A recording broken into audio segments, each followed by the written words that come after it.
After the release of Sonic Adventure 2, Sega quit making consoles and went into software development full-time. For a short while, Sega mainly released games on the Nintendo Gamecube, with Sonic Adventure 2 Battle and Sonic Advance being the games to really show that they were a third-party company. But they did release games on other platforms like Jet Set Radio Future and Shenmue 2 on Xbox and Super Monkey Ball Deluxe on Xbox and PlayStation 2. Around 2002, conception and development on the new Sonic game was in full swing. This was a challenge for Sonic Team, as this was going to be the first multi-platform title in the series. So they were under a lot of stress, and many of the developers were unhappy. But finally, in late 2003, in Japan, and early 2004 for the rest of the world, we were given Sonic Heroes.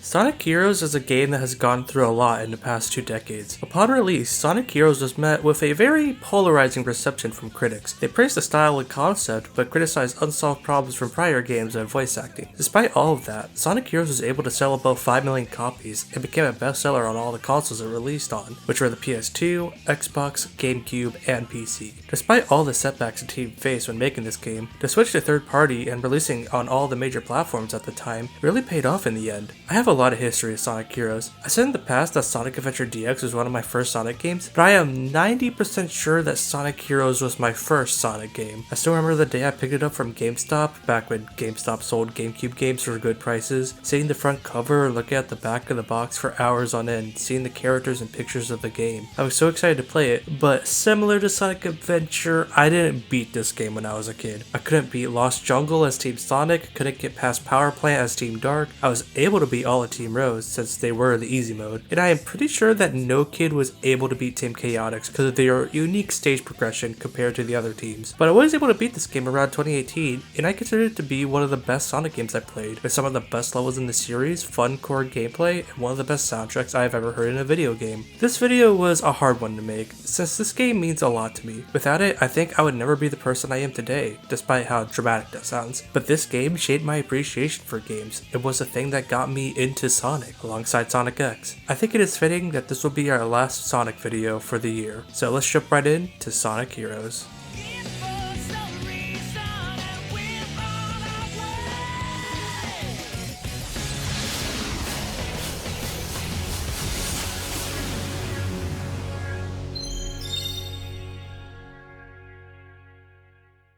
Sonic Heroes is just like the Sonic Adventure games in terms of their structure. You have multiple stories to go through, and then you have a final story once you meet all the requirements to fight the final boss. There is also the same gameplay overall with each of the characters that you play as, so there really isn't a lot to go through when talking about the differences between the 4 teams you play as. So I think it will be easier to go over each team's story and what I think of them, the differences they have compared to the other teams, and then go into the gameplay, levels, presentation, extra content, final story. So then first, we get Team Sonic's story. Team Sonic features high-speed gameplay and intense team action. Let's blast through with Sonic speed! Okay. All right. Team Sonic's story begins when Sonic is given a letter from Dr. Eggman saying that he will conquer the world and challenges Sonic and his friends, Tails and Knuckles, to come and stop him, which is really all that happens in Team Sonic's story. I wish there was a bit more in terms of the story, since there was a little more going on with the other 3 stories in the game, especially Team Dark, but I think there are some interesting things to mention with Team Sonic's story. The first thing is that the Master Emerald is not in this game or in any mortal danger, so the average Sonic newcomer would be asking why Knuckles is joining along for the journey when the Master Emerald needs to be protected. Part of me understands why Knuckles is no longer attached to the Master Emerald until the events of Sonic Frontiers. Having the Master Emerald to be in danger in multiple games would become very tiring and impossible to write about, since they would either be in the same situation or need to come up with new scenarios. But I do think that Knuckles helping on a mission that could spell the end of the world, like in this game or Shadow the Hedgehog, is something I don't mind and think is justified enough. There's also the cutscene after the boss against the Egg Emperor, where Sonic admits that without Tails and Knuckles, probably wouldn't have made it as far as they did. Talk about cutting it close. Not really. Come on, tell me you weren't scared. If it wasn't for us, you wouldn't have had a chance. Well, maybe you're right. Thanks, Knuckles. You too, Tails. I think Team Sonic is overall consistent with their tone and dialogue with the adventure games, but other than that, Team Sonic is pretty basic in terms of its story compared to the other three, like Team Dark. Team Dark stages are more difficult and recommended for the intermediate players.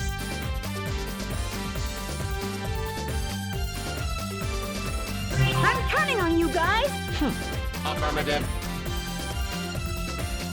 Team Dark starts with Rouge breaking into an Eggman facility, hoping to find Eggman's greatest treasure, with it ending up being Shadow from Sonic Adventure 2, who was being protected from the new character of the game, E102 Omega. They joined forces for Omega to get revenge on Eggman and giving him a guard position, and for Shadow to learn more about what happened before he ended up in a pod. I do understand why Shadow came back in this game, since fans loved him immediately after finishing Adventure 2, but I still find it weird how it's immediately in the next game chronologically in the series, so it just leaves a feeling of obligation more than anything. But I think how they handled it in Heroes was as good as it could have been, with the mystery of there being if the Shadow we play as in Team Dark is the real Shadow or a fake. This all comes to the end of the Team Dark story, where Rouge finds a room full of shadows and she tells Omega that Shadow is a robot. But Omega gives the idea that the real Shadow might be out there, which, while not answering what we were probably thinking, does give the idea that the Shadow we have been following is a robot and the real Shadow might be out there. As someone who didn't fully finish Shadow the Hedgehog till way later in life, I always thought Shadow was a robot after Adventure 2, because it just made the most sense to me at the time. But with context, I do think it is pretty obvious that Shadow in Heroes is the real Shadow, and they just wanted to set up something for the next game. Which, I mean, did work, as it led to Shadow getting his own game, for better and for worse. I would also like to say that the cutscene of Team Dark confronting Team Sonic is a bit of total whiplash, because while the lighter tone is not a bad thing, but to have Sonic not react much to Shadow returning, and then they trade quips to each other like nothing happened, is just something that rubs me off the wrong way as someone who loves these characters. I do like how in the next cutscenes for the two teams, they acknowledge each other, especially the Team Dark cutscene where Shadow's reflecting on Sonic. Makes the mystery of who he actually is even more interesting, I would say. I also like Omega, as he is very different in personality, as he is built to destroy, and when he doesn't get that, he becomes angry, which is what leads to him wanting to get revenge on Eggman for having him basically be a guard. Then we have Team Rose. Team Rose is recommended for those who are new to action games. We're up! You can count on me! Okay, here we go.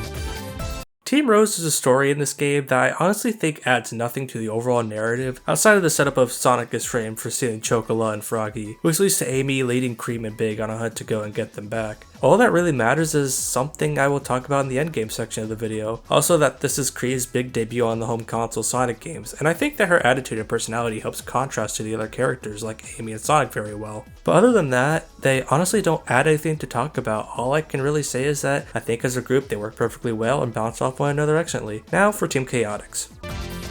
Team Chaotix offers a very unique mission-based style of gameplay. Here we go! Yeah, let's go! Team Chaotix on paper looks like a story that wouldn't be all that important, so it's just them doing a bunch of random missions for a client who says that they will pay them handsomely. Now, I would agree with that statement for about the first half of their campaign, since it really is just them running around doing random jobs. But around Rail Canyon, I would say that it becomes more clear that their client is someone of importance that they might know about. You know what? Our client sure seems to know a lot about this Dr. Eggman guy. Definitely an agent. A relative, perhaps. Strangely enough, I had the same weird feeling about our client's real identity. It could be you-know-who.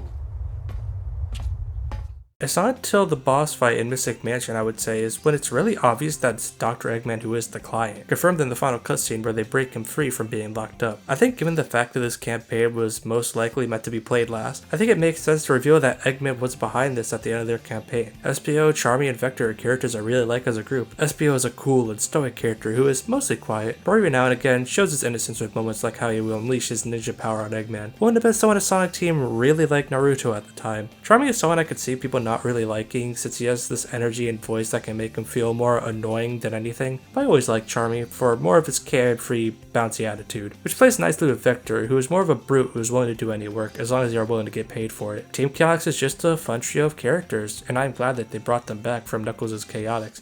As Sonic Honestly, wouldn't feel the same without him. Let's first get into the presentation of the game, before talking about the gameplay. Sonic Heroes was made using Renderware, which was a 3D API and graphics rendering engine. The reason they went for this engine was so that when the game was programmed, it would be easy to port the game to other consoles and PC. All the versions of Sonic Heroes have their pros and cons, but I think the one agreement is that you shouldn't play Sonic Heroes on the PS2, since it has lower fidelity and a lower frame rate that dips more than it really should. For this video, I played the Gamecube release, since it is the version I am the most used to, runs at a mostly consistent 60 FPS, and is the best looking of the two. But the Xbox and PC versions run well from what I heard. Since Sonic Heroes was on everything aside from the Dreamcast, it could take advantage of the higher horsepower that the other consoles had. I think that the game is very visually pleasing and definitely took inspiration from the classics games in terms of the set dressing and art direction, with the green beaches, the seaside hill, the bright neon colors of Bingo Highway, and just the entirety of Eggfleet as a level. The models that are used in this game for the in-engine cutscenes and gameplay, while not as well detailed as the models in Adventure 2, still look pretty good. But one thing I need to mention is that Sonic Heroes can be very glitchy. There can be moments where the game can shit on the screen, as I like to say. One glitchy moment that I never was able to fully rectify is the lightspeed dash, which could sometimes not work. When playing the game normally, I don't really mind it whatsoever, but it can make getting errors in the game really annoying. Now, even though there isn't a lot to talk about in terms of the story, the voice acting is something that is definitely on the table. All the voice actors from Sonic Adventure 2, with the exception of Tails, comes back to do this game, and I have pretty much the same feeling about them like I did in the last game. Like, Sonic has the energy, but can be a bit too much for me. Knuckles has the down-to-earth energy, and Dean Bristow is still the best. But there are new characters and voices to talk about in this game. The first one is that Tails got a new voice actor in this game. He was voiced by William Corkery, and I am personally not a fan of his voice for Tails. I don't understand that they wanted a younger sounding voice for Tails, since in SA2 he sounded a bit older for a younger character, but I think that William's Tails sounds more younger than the previous actors for Tails in this game.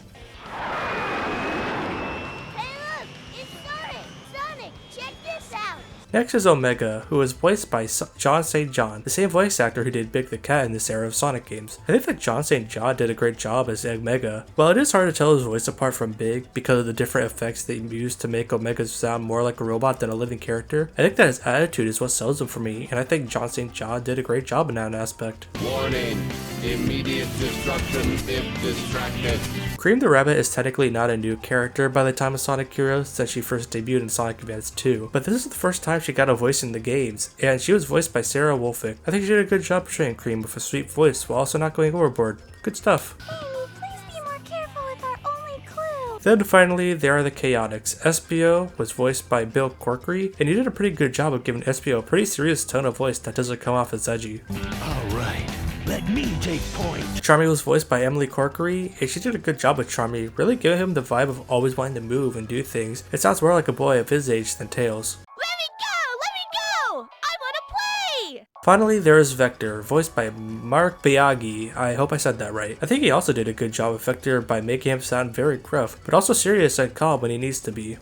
SBO, don't be silly. Besides, you know our policy.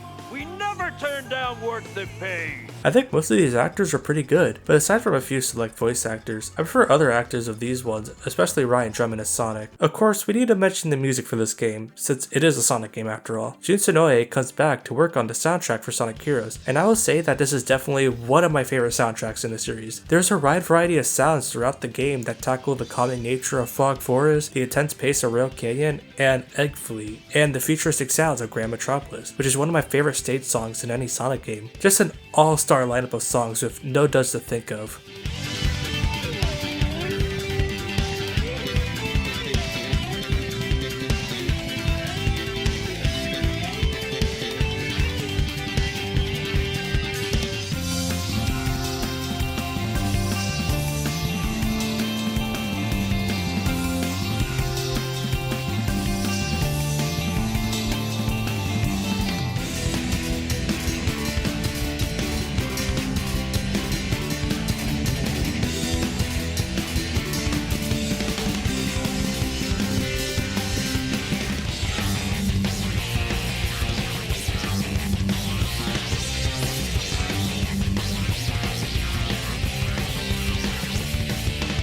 There are also vocal songs in the game, with the opening song, Sonic Heroes, and each team getting their own song. Sonic Heroes is a catchy song, but I do think it loses its luster the more it goes on with the repetitive lyrics and nature of the song, but still good.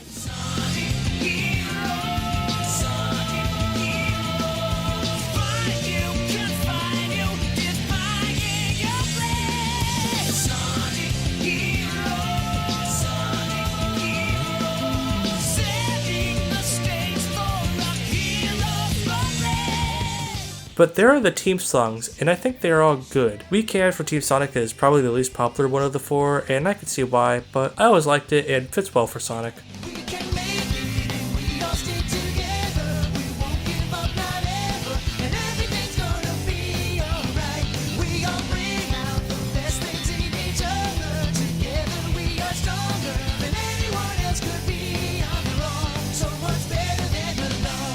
This machine for Team Dark is an acquired taste for sure, but I always liked it, despite the slow start.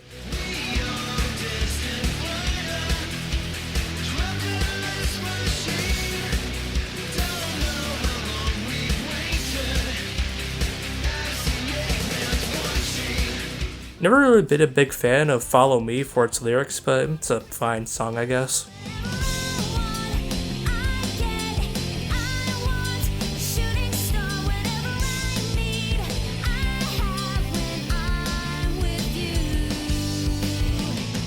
Team Chaotix, however, is one of the best vocal songs with its beats and how it perfectly tells us about Team Chaotix. Such a headbanger.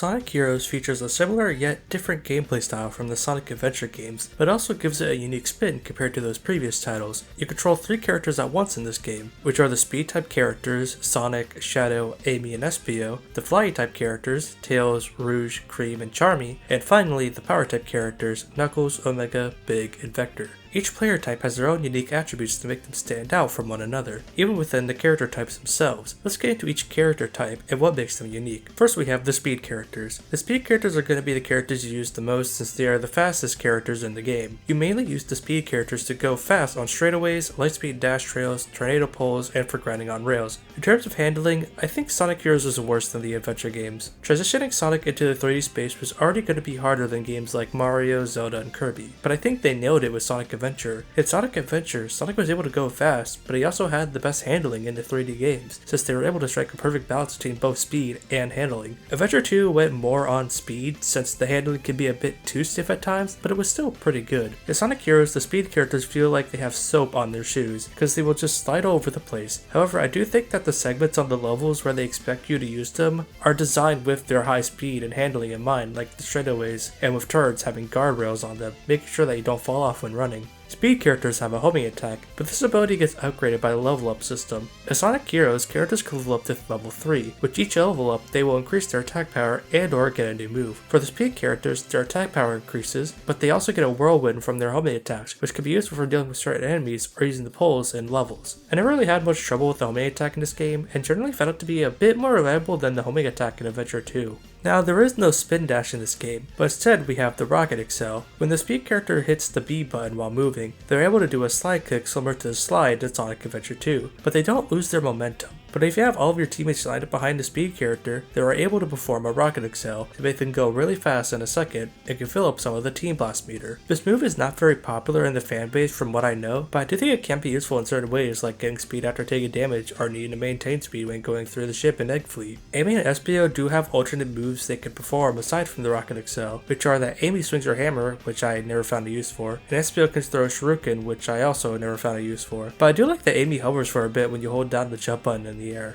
So, that's something. I do think that bringing back the spin dash in the next mainline installment was a move for the best. The next move they have is the tornado move. When you are in the air or press the action button, the speed character will make a tornado. Sonic and Shadow have the best use of the tornado, since they gain a bit of air when they use it, and they auto-target the nearest enemy to use it on, so you can skip certain segments by using it, and you have to use it to navigate up pulls and levels. Amy has the worst tornado of the speed characters, since she just makes the tornado move by swinging her hammer. And Espio's is fine, but he at least goes invisible when he uses it, which you have to use in certain levels in Team Chaotix's missions. Another ability that Sonic, Shadow, and Espio have are the triangle jump, where they can cling onto walls and use them to traverse through narrow hallways with a bottomless pit below them. I do think that more could be done with this mechanic, but it doesn't slow down the pace of the levels, so it's whatever. But it doesn't slow down the pace of the levels whatsoever, so I don't really mind them being in the game. Lightspeed dashing is in this game, and it is similar to how it used in Sonic Adventure 2, but I do think that it is a bit janky compared to Adventure 2, where sometimes Sonic or Shadow will only dash through one ring, like I mentioned before, which could lead them to falling to their deaths. The best way to handle the lightspeed dash from my experiences is to do it above the ring trail, which usually tends to work out for me.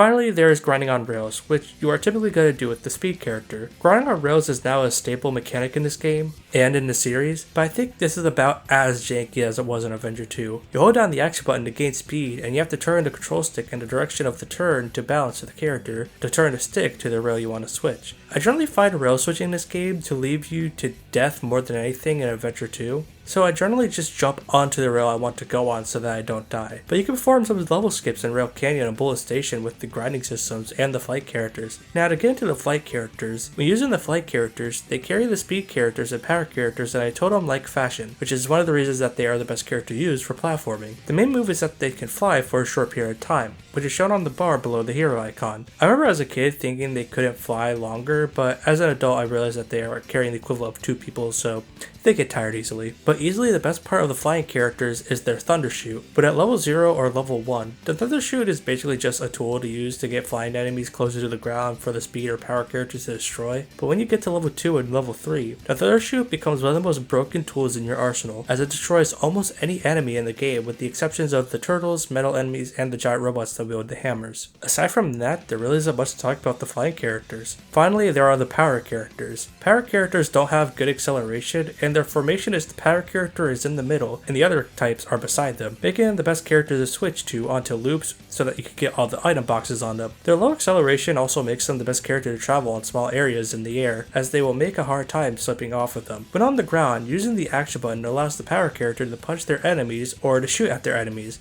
depending on the team. I prefer Big and Vector over Knuckles and Omega since they stay stationary when they use their regular action, whereas Knuckles and Omega move when they use their regular action. But to mitigate it for Knuckles, you spam the action button while not touching the control stick to rapid punch, so I like it more than Omega just for that. The level up system affects their regular actions with a big attack at the end of a combo, with Knuckles making bigger shockwaves with each level, Omega using heavy artillery, Big using bigger lures, and Vector using different wave attacks with his mouth. I typically rarely use them, especially for Big since his wind up is slow and he is the most vulnerable of the 4 characters. When jumping with the other characters on the power characters, you can use the action button to perform a fireball. This is honestly the best ability to use when dealing with enemies, since it does a lot of damage, you don't move when using it, and it is pretty spammable. Doing the action button in the air with no characters for Big and Vector gives them a belly flop move, which they can spam since they bounce when using it. Never really got the gist of this attack, but I don't mind it at all. One last thing that the power characters can do is glide. When holding the A button in the air, the characters can glide through the air and use the fans to get up to areas. It is a pretty situational power up, but I never really found it to disturb the flow of the game at all. The last bit of gameplay that is worth discussing is that each team in the game has their own team blasts. Team blasts are basically screen nukes that give the teams an added perk for a short period of time. Team Sonic's team blast allows them to use the light speed attack on any nearby enemies, which can be useful in the enemy arena bosses. Team Dark's team blast stops time for the duration of the team blast meter, which can be helpful for nailing enemies and getting more time bonuses for the A ranks. Team Rose's team blast gives the character a level up, a shield, and the invincibility status. This one is a bit overkill since the Team Rose campaign is already the easiest one in the game, and their stages are not as long as the other teams, so it's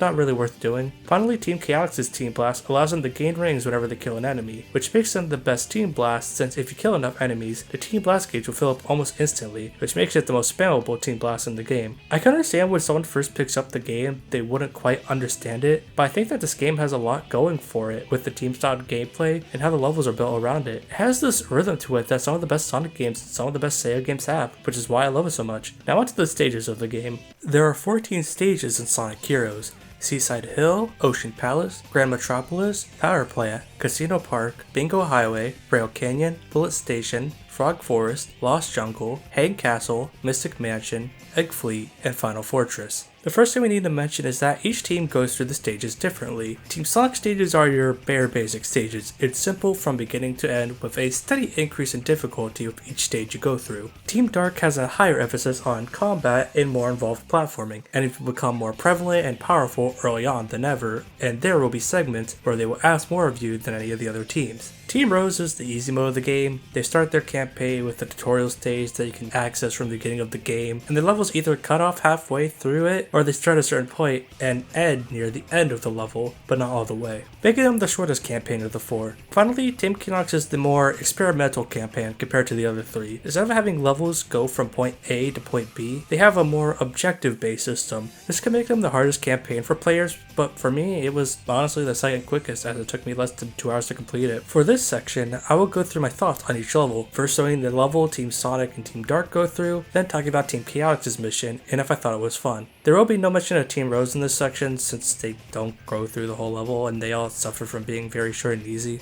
The first level is Seaside Hill, which I think is a good first level in the game. I think it does a pretty good job in tutorializing the game to you with all of the team mechanics and how it affects how you traverse the stage. It's not the best first stage in the series up to this point, but I think it is pretty darn fun to go through. Team Chaotix's mission in this stage is to find 10 hermit crabs, which is as slow paced as it sounds, since it doesn't really offer much in terms of being fast paced. But I will say that it is a quick stage if you are looking thoroughly for the hermit crabs, so I don't hate it, but it is one of the weaker levels in their campaign. Next is Ocean Palace, which is the first amazing stage in the game, and it shows all that the best levels in this game can do with the shortcuts that the game offers you in terms of shortcuts you could take, with the different hero types that you can be, and with all the different paths that show up when you go through the turtle section of the game. The level also ends on a chase section, but this one can be really buggy as you can die being hit by the rolling stone at the beginning of this section, but other than that, this level is really fun. The Team Chaotix mission for this level is to get the Chow at the end of the level. Nothing much going on, it's just a standard A to B level if anything. The next level is Grand Metropolis. This stage has always stood out to me, even as a kid. I think this is one of the most visually pleasing stages of the game with all the futuristic tech that is on display, the music,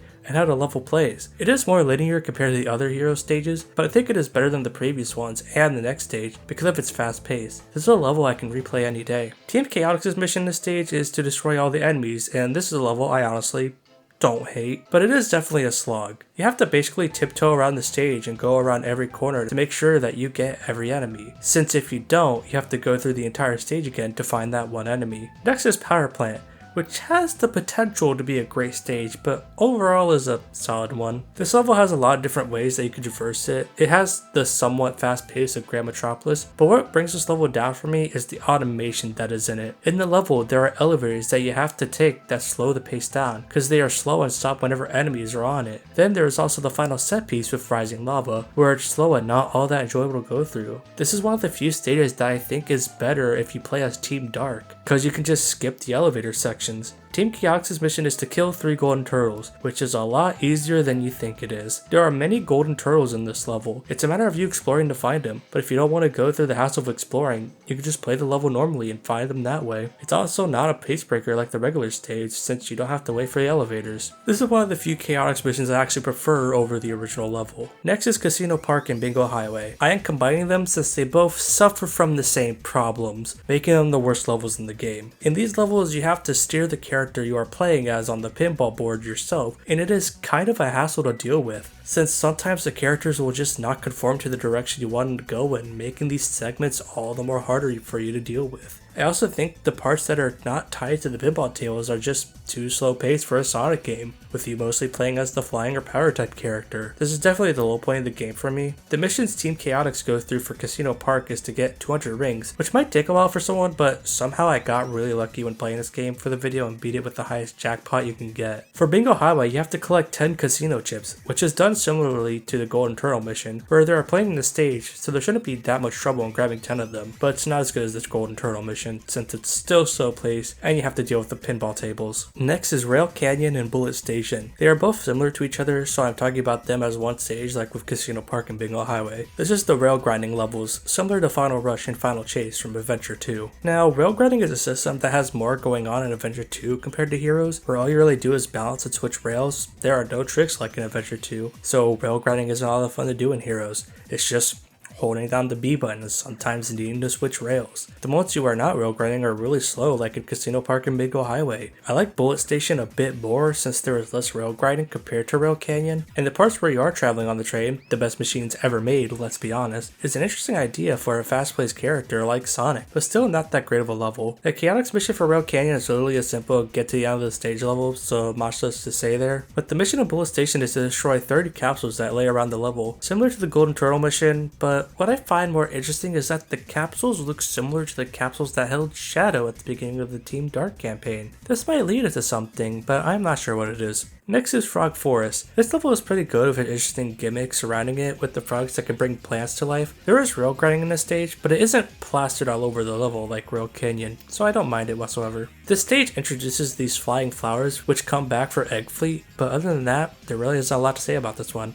I just find it really fun. I feel the same way towards Lost Jungle. It removes the rail grinding and it introduces black frogs, which remove plants, which can be a benefit or a detriment. Still a fun level. Team Chaotix's mission in Frog Forest is to get to the end of the stage undetected by the frogs, which isn't hard. All you really need to do is make sure Espio is at his max level to really take advantage of his abilities. For Lost Jungle, you have to find 10 Chow, which is similar to other location missions where they are easy to spot and you can find them pretty easily. Next is Hang Castle and Mystic Mansion. These levels are also pretty fun. Hang Castle's gimmick is that you flip upside down to progress through the level, which is a cool idea that is rarely done in Sonic games nowadays. There is a good flow to it with a mix of speedy segments, platforming, and combat. Definitely my pick for one of the best levels in the game. Mystic Mansion is also pretty good, but I definitely prefer Hang Castle over it. It has a slower pace compared to Hang Castle with all the enemies you have to kill and lack of speed. Also doesn't help that the final segment of the level can be kind of bullshit with certain enemies in the speed section specifically, but other than that, still a good level. Team Chaotix's mission in Hang Castle is to collect 10 keys, and this one is not comparable to the other collection levels, because there are exactly 10 keys to collect in the stage. If you miss one like I did,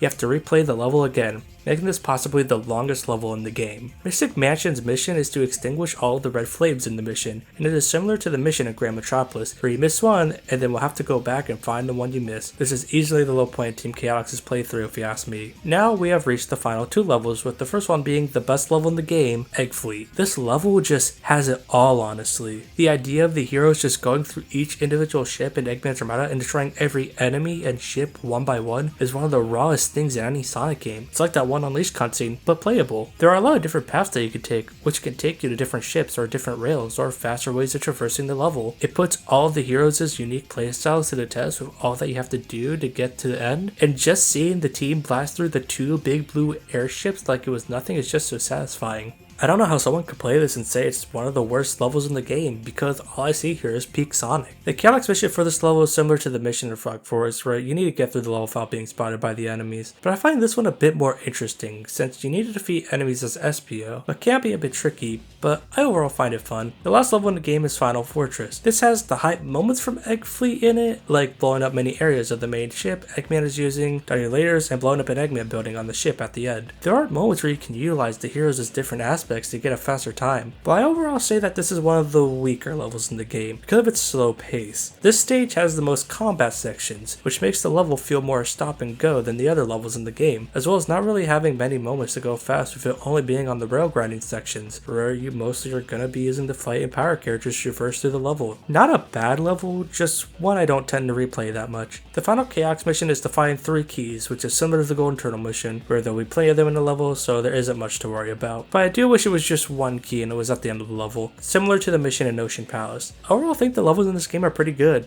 There are weak ones like Rail Canyon and Big O Highway, but overall I'll say that the rest of the levels overshadow those few outliers and make the package overall fun. Now on to the bosses.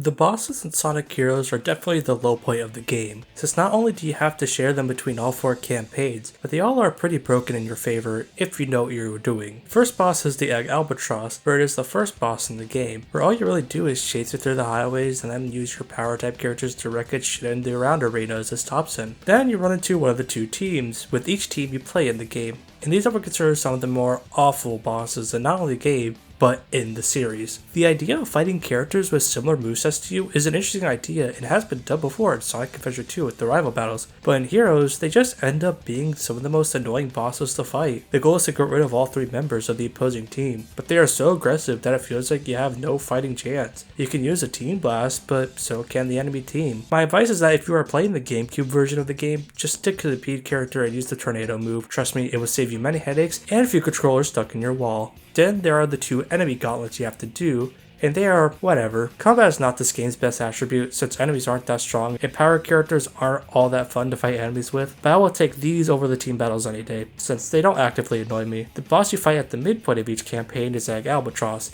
which is a boss I don't like fighting. He is similar to Egg Hawk where you must chase him, but that is all you really do in this boss, which is chase it throughout the duration of the boss and slowly chip away at its health with the fight character, since the speed character when homie attacking sometimes won't land and can land you into the bottomless pit. I hate this boss. Then there's the final boss for the campaign, which is Egg Emperor. This is a whatever boss since you do what you did with the Egg Hawk and chase him until you get to a circle arena to beat the shit out of him. It is somewhat easy when you learn to use the flying character to deal with him until you get a Team Blast to do a shit ton of damage, but I never really thought the bosses were Sonic's greatest strong suit, so I don't really care that much. Finally, there are the extras in Sonic Heroes. The first thing is that this game has special stages that are necessary to unlock the last story in the game, compared to Adventure 1 and Adventure 2, where the Chaos Emeralds were tied to the story. The emeralds are zone specific compared to the classic games, where you need to get the key from the second zone of the area. To get into the special stage, you need to find a key in the level and not get hit, which I think is more punishing since they are in the finite amount in the level. The special stages take after the Sonic 2 half-bites, which if you don't know are my personal least favorite special stages in the series up to this point, because of the low visibility. In this game, however, I think they mostly suffer from terrible controls more than anything. The shuffling controls of the speed characters carry over into the special stages, which makes going after the emeralds to be really annoying, when you could just be on the ceiling when you didn't want to be there in the first place.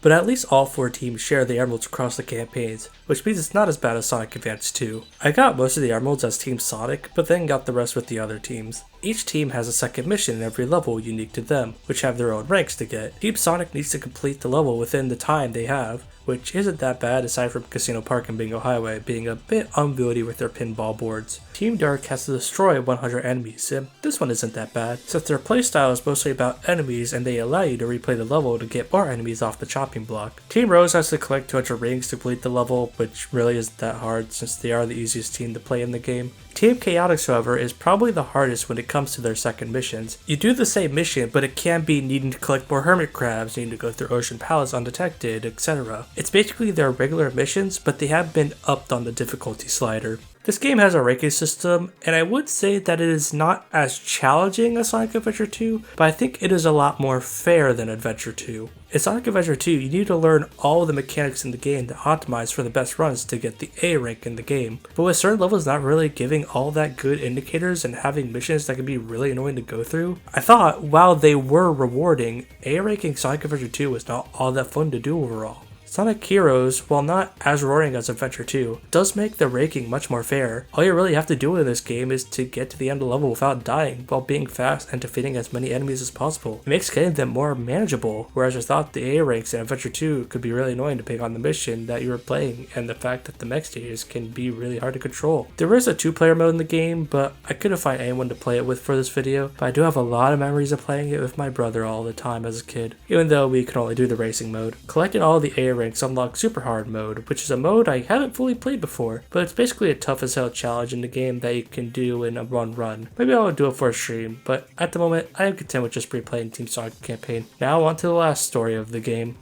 I think I see the silhouette of the real villain.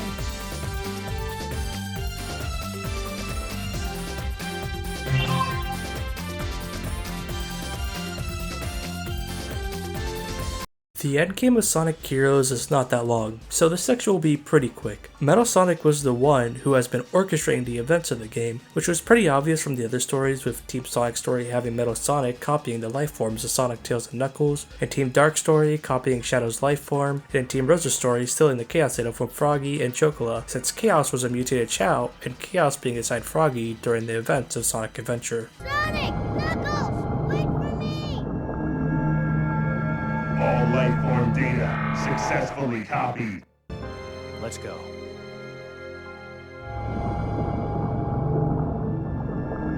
Ultimate life form data has been copied. Chaos data has been copied. Eggman says that the only thing that could somewhat defeat Metal Sonic is if they had the Chaos Emeralds, which all the characters have since you have to get all the Chaos Emeralds to play this story. Team Dark, Team Rose, and Team Chaotix are going to handle Metal Sonic until Team Sonic is able to take care of him. Okay then, let's get ready to do this. We'll show that creep the real superpower of teamwork!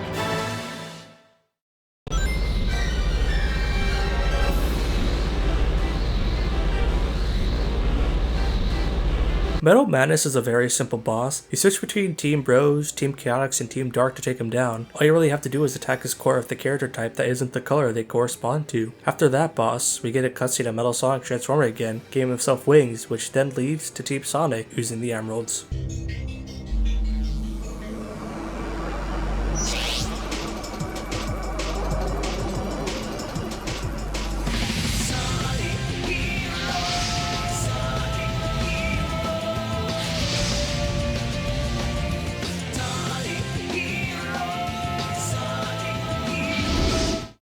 Long time no see.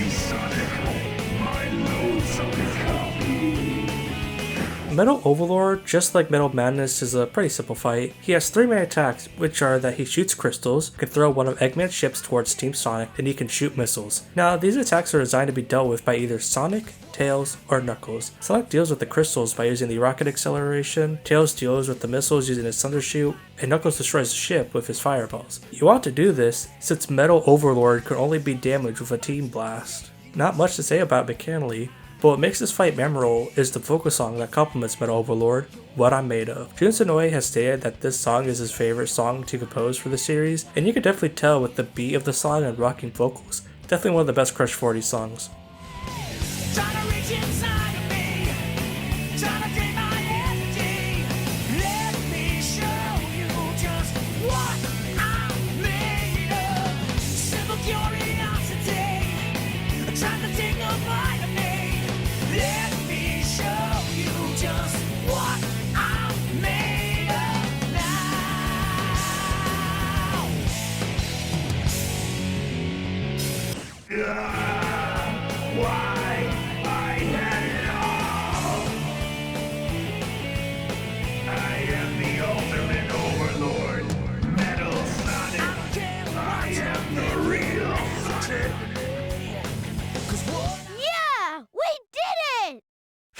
That was pretty tough.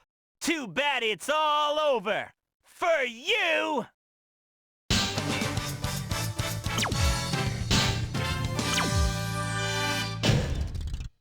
After the battle against Metal Sonic, everyone goes their separate ways. Sonic and Tails head off with Amy following them. Knuckles the Rouge race after the Master Emerald. Team Chaotix chase after Eggman for the money he owes them for doing his work. And Shadow and Mega stay near Metal Sonic, ending Sonic Heroes. Alright! Our next adventure awaits us, so there's no time to waste. Yeah! We're Sonic Heroes!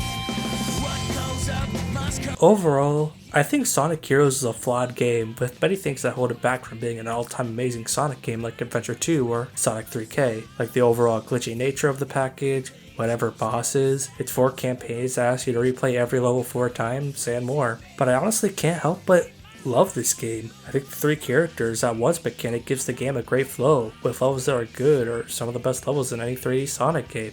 A fantastic soundtrack, an epic finale that is on par with the previous 3D Sonic games, and a simple story that I overall have a good time with. Realistically, this is one of the weaker Sonic games, but for me, I have so much fun with it and consider it one of my all-time favorite Sonic games. Maybe I am nostalgia blind to this game, since it was one of my first games ever and shaped gaming for me, but I honestly don't mind, because every time I play it, I always have a smile on my face. That is it for all the Sonic content for the year. I know I only made 3 videos on the Bluebird, but I am proud of these 3 videos, and I'm excited to do more Sonic next year, and I hope you all are too. I got 2 videos left in me for the year about another property of the main character that is associated with the color blue, and I hope you like it. Hope you all enjoyed the video, and as always, have a nice day.